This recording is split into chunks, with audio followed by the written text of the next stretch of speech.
আসসালামু আলাইকুম কাকা, ভালো আছেন? আপনার বাসা কি এখানেই না? হ্যাঁ, আমাদের বাসায় আপনি এগুলা কত বছর ধরে বানান? বানাই প্রায় 14-15 বছর হয়। আচ্ছা আচ্ছা। আর কি করেন আপনি পাশাপাশি? আর কোনো কিছু করতে পারি না আমি, এই তো পুঙ্গু। আপনার কি হয়েছে, পায়ে সমস্যা? এই ব্যথা, আহ, আমি হাঁটাচলা করতে পারি না।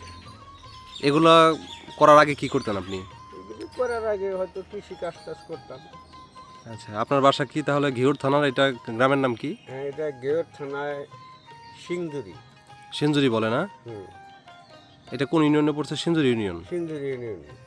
আচ্ছা, বুঝতে পারছি। তাহলে আপনি কাকা কি কি জিনিস বানান? আমি একটু খালি এক পয়সা বানাই।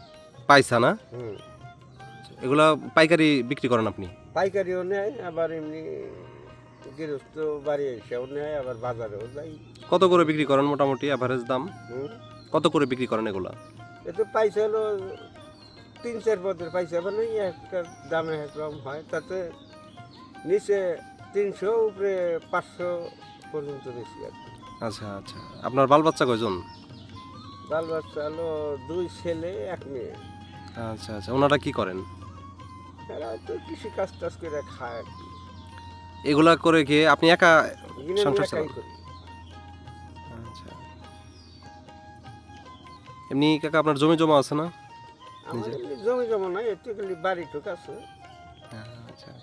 আপনাকে প্রতিদিন এইখানেই দেখি আমি, আপনি মনে হয় হ্যাঁ, সারাদিন এখানেই থাকেন না? প্রতিদিনই আমার ব্যবসা। এখন কি করবো, আমি হাঁটাচলা করতে পারিনি, এই এর উপরে সময়টাও কাটাই, হয়তো ওষুধ পানি খাই, কিছু পয়সা পাতি লাগে, তা বাইরে এর মধ্যে কোনো এগুলা প্রতিদিন মোটামুটি কয়টা বানাইতে পারেন? না।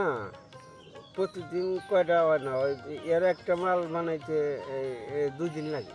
2 দিন লাগে না? হুম, আচ্ছা একটা বাঁশ ফাই এটা ফাড়া চাষা, এই যে একটা বাঁশ ফাড়া চাষা করতে 1 দিন লাগে। আচ্ছা আচ্ছা। এই বাঁশ কেটে দেয় কি আপনাকে? বাঁশ তো শুকে থাকলে নিজেও কাইটা নই, বয়গুলা মানে বাইর করে দেয়, আবার হাট বাজারের থেকে কিনাও আনি। এমনি হাঁটা চলা করেন, এখান থেকে বাড়ি যাবেন কিভাবে? হয়তো হাইটেই যাবো। অল্প অল্প করে হাঁটতে পারেন না? হ্যাঁ, একটু হাঁটতে পারি, খুব ফাঁকে পড়তে হাইটে যাইতে পারি না, ওই এটা নড়াচড়া এমনি করতে পারি আর কি। আচ্ছা আচ্ছা, বুঝতে পারছি। আচ্ছা ঠিক আছে কাকা, ধন্যবাদ। হ্যাঁ। আচ্ছা।